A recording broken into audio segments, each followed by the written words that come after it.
Okay, we want to serve you medicine this morning. Medicine. I guess this morning our artist of the week is not the one that you saw in that song. None of them is our artist of the week. Artist of the week is a Nigerian stand-up comedian, actor, and event compere, known for clean comedy and creative stage concepts. Like a show he calls the Comedy Checkup Show. You only go for checkup when you need to check your body temperature and everything else. Please welcome, ladies and gentlemen, known as real name Chidi Uzoma Baba Deaba. Good morning. Thank you so much for joining us this morning. Thank you for having me. And thank you for coming upon the summon of the Federal Republic of Nigeria. You've been quiet. How you been? I'm fine. You've been quiet. Was that deliberate? No, it's not like I have been quiet. Something happened. Oh, okay. I just got married. You know, when you get married, when you marry like this. You announced this wedding, getting married a long time. Yes, and finally. Yes. Where's your ring? I'm saying it. I don't need to put on any rings. I actually forgot it. So in case anybody, you forgot it, tell your wife is coming for you. But no, let us borrow him one. No, let us borrow him. No, everybody there your own. I can't remove it. If I remove it, I forget it. It takes getting used to. You know, I'm not really used to it. At times I'll be asking her, when are you going? She'll be like, I'm my husband. Oh, sorry, I don't forget.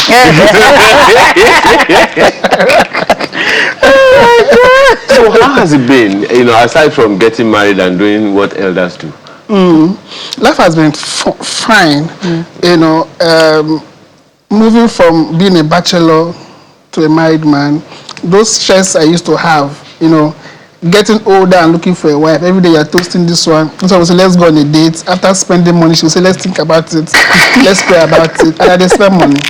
Understand? So no more. So I'm no longer going through that phase.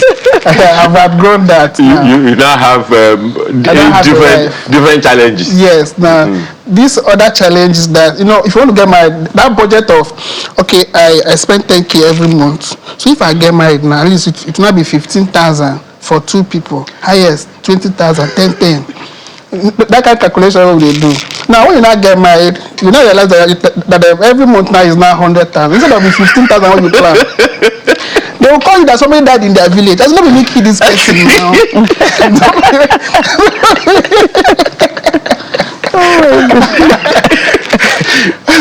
So you are evolving into this new phase. Yes. Okay. Yes. It's been interesting. Okay. Tell us more. How interesting has it been?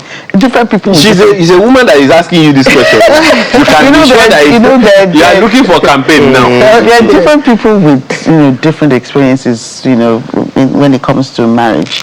I mean, what has your own experience in the short time you've been married? Okay, I've been married for like 1 year and few days. I got married June 27 last year. So I've priced divorce. Happy wedding anniversary last month. I've priced divorce 2 times. I call lawyers. How much did they use divorce? Why? I thought it would be that easy. To do what? That when you just get married to things go down the flow. Now you not be quarreling with a girl you have known before. No, I know that when you get married, you not get to start knowing the real person. That date's in the advert.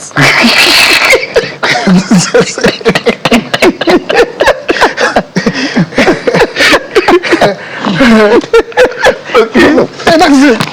So now you have bought the product. Yes. You have removed the packaging. Non-refundable consumer protection. Non-refundable.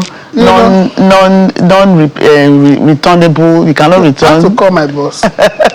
Say, I want divorce. He said, now the marriage starts. When you start saying you are tired. He said, once you start saying you are tired, now the marriage starts. I said, this will never start, sis. So it's just a new phase. Yeah. And it's interesting. Yeah. So I'm not advising people. When I see people getting married, say, forget that advice to make you the marry. When you marry, you see the real person you're getting married. I have a feeling you've done this at wedding reception where you're MC. Yeah, I always say it. I can imagine. Yes, now. Most of my comedy shows now, I'll tell them how I got married. Now, I didn't even plan to get married. I did that normal thing a guy would do, see girl, you want to carry the girl, you want to use and dump am. You think can't choke me. And I God hook you, God. You think hook me, you know, but it's interesting. Yeah. You know, at least I got to know, because she's a Yoruba girl, I'm Igbo. So I now realized that Yorubas, it's easier to marry a Yoruba person, unlike Igbo. Then I now know that, now I know that why I was single for a long time was that I couldn't afford an Igbo girl. I couldn't afford any Igbo girl. Why? The bride price. How much? There was one girl I wanted to marry. The girl's father added keke na pep in the list. Where I want to see keke na pep now? Then the seller now, you can import 4 million. That is marrying that girl would cost me, the list alone, not the party, the list alone would cost like 7 million. I thought that I'll get back to you. So instead of met an Igbo girl, I said, let's go and collect your quotation. Now quotation now. Bring your quotation. Then I go through. I said, I can't afford anybody. Before I met the Yoruba girl.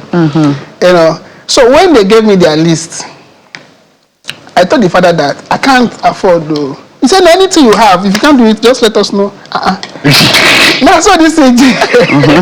So like play, we went for the traditional marriage in Kwara State. So they didn't ask us anything. And they actually came with everything. After the traditional marriage, my dad, being an Igbo traditional man, he said, how can they give you wife for free? It's an abomination. So we now went to meet my in-law. My in-law said, you said you don't have money. That's why we did not ask you. We said we came with everything. We now started bringing out the yam, after the traditional marriage. So my father is still sharing that story. That he went to marry Yoruba girl, they did not ask for anything. Unlike Igbos, you will first bring everything first. They will count the yam. Is it complete? You will fight. But they count for us too, 42. You know, the Yoruba girls joke with it. I say my 42 yams were complete when I got married. But my own in-laws didn't even No, it's just a joke. Yeah. No, but even now it's true. It's that, true. You know, these days it seems the culture is, Yoruba culture is a little more lenient. Yes, because it's how do you call it? It's a thing of pride when they say that they brought 42 yams that is to marry. No, in Yoruba land, they say when they say my 42 yams were complete, that I am in my husband's house, I have a right. My 42 yams were complete. Yes. Don't talking about it. If my wife misbehaves, say that yam complete though. Yes. Don't misbehave. Yes. You should tell her. I feel my father to marry you. Understand? I hope you not got to the point where you say, I'm the head of this woman. Your wife will tell you, I'm the neck. Yes. No, she will tell me that this house, there's no head. My wife in this house, there's no head. I said, but I need to pay all the money. I was explaining. After looking for the video, to explain how I married her. So I brought people. I have evidence. And I have witnesses. Oh wow! How's your comedy checkup show doing? Comedy. I couldn't do comedy checkup last year because I got married last year. So I couldn't. My brain no balance again. You have to understand this marriage first. So I couldn't do last year, and I'm not doing this year. Okay. Yes, because I'm still trying to understand the marriage. Because comedy show is difficult to organize. When somebody promises you money and you have to start calling the person, you start having migraine. Now wife headache, they show headache, pay person no go crazy. You have to choose one headache first. So once I'm okay, once I'm maritally balanced, somebody has to be so we'll now do comedy checkup. But the reason I'm asking is because I know that one of the things that you have championed personally over time is mentoring. Yeah. Young comedians, a good number of them don't have the discipline needed for the industry. But I know that you have, it's something that you'd always talked about and wanted to do to ensure that people who are still aspiring to be and to come into the industry, they are they have it all right. That's the reason I was asking. So Yeah. is that still going on in any way, manner, shape, or form? Yes, I have people I mentor, and I also have people who mentor me. Of course. Most times why we have mentors is because these people have gone through this phase. So those guys need to advise you, don't do this. Just like last year, I was planning my show. A mentor called me, you just got married. It will not work. I thought it was a joke. 2 months of the show, I called it off. Because that person has gone through that phase. He had gone through it. So that is just what mentorship is about.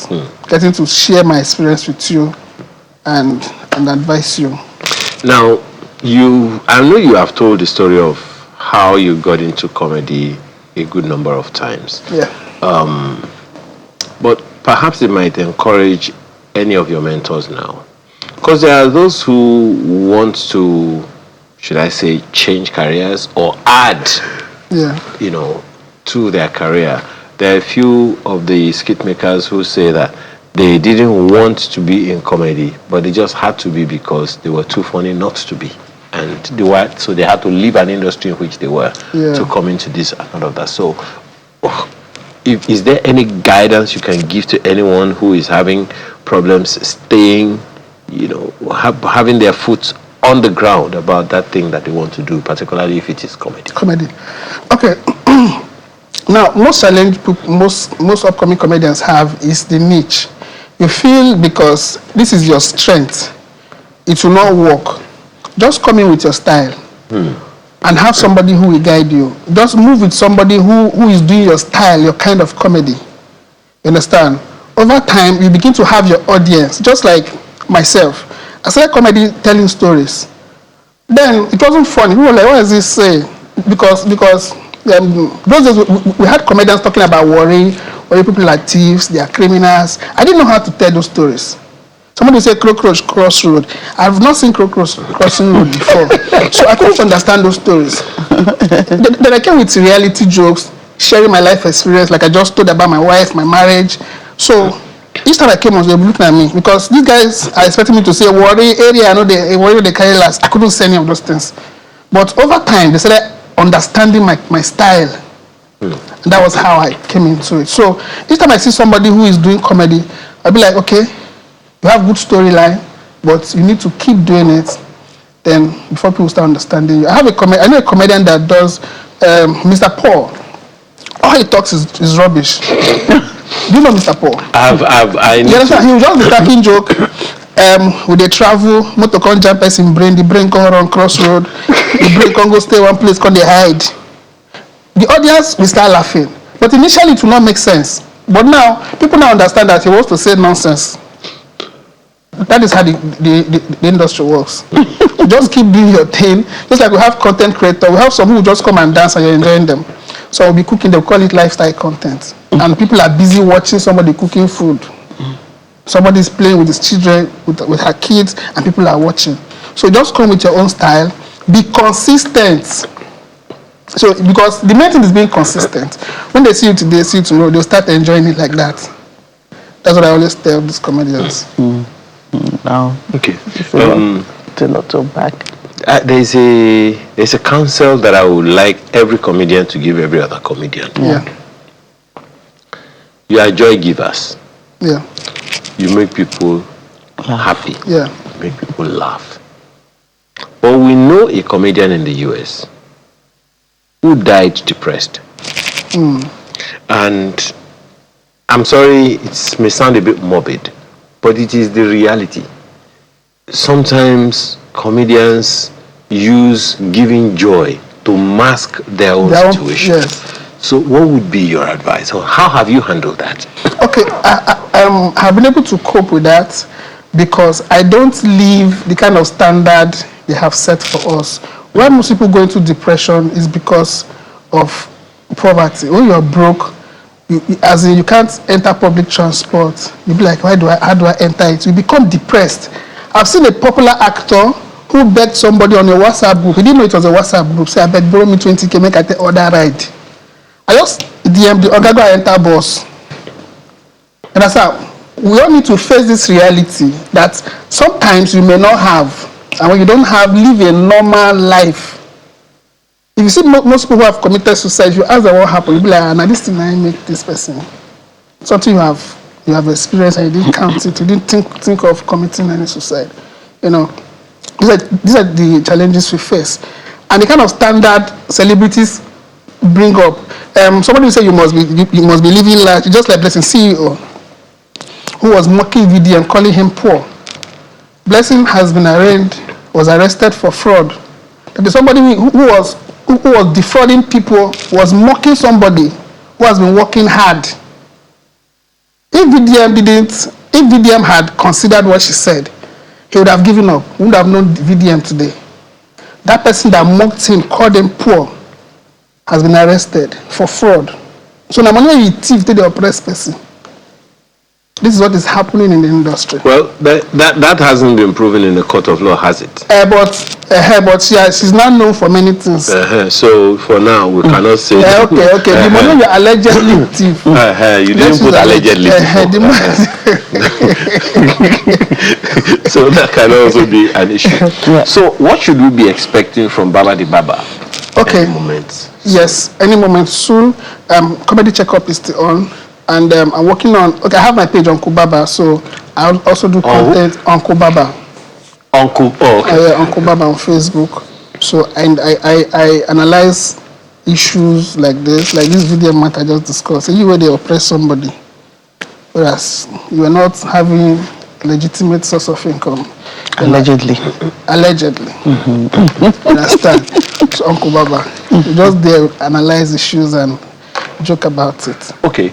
One last thing. AI is now very deeply rooted. Yeah. People make all kinds of videos, including comedy skits with AI and all of that. Where are you on that table? Okay, I only use AI to edit pictures. Why? I have done one video with AI. Creating one video can take you 2 days. And as a content creator, you must post every day. So I don't have that time for AI. I only use ChatGPT. They write this thing. Help me edit this picture, make it fine. Or change this person's head if you want to make fun of somebody.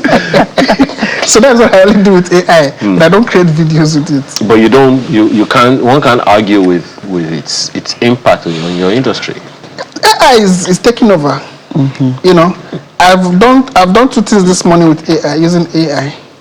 You understand? So we are all making use of this AI, especially for a content creator.